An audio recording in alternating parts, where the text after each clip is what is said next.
Sistemiamo le castagne con la parte tagliata verso l'alto. Nel fondo della teglia ho messo un po' di sale grosso.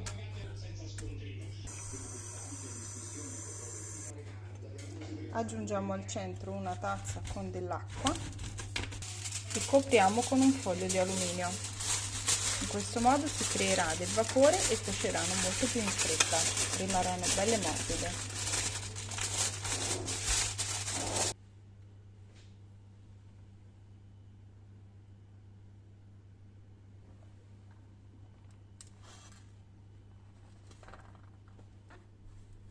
Adesso tolgo la tazza con l'acqua usando un canovaccio perché è bollente.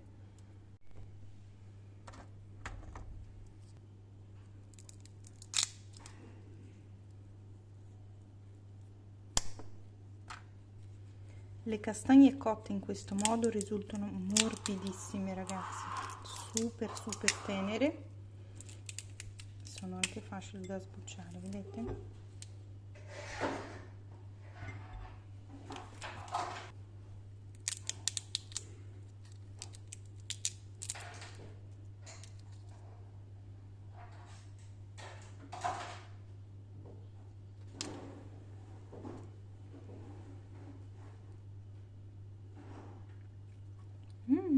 Che buono!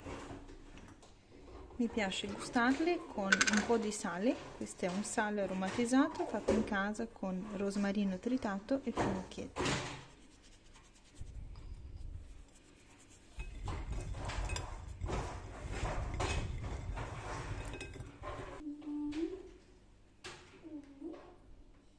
Buonissima!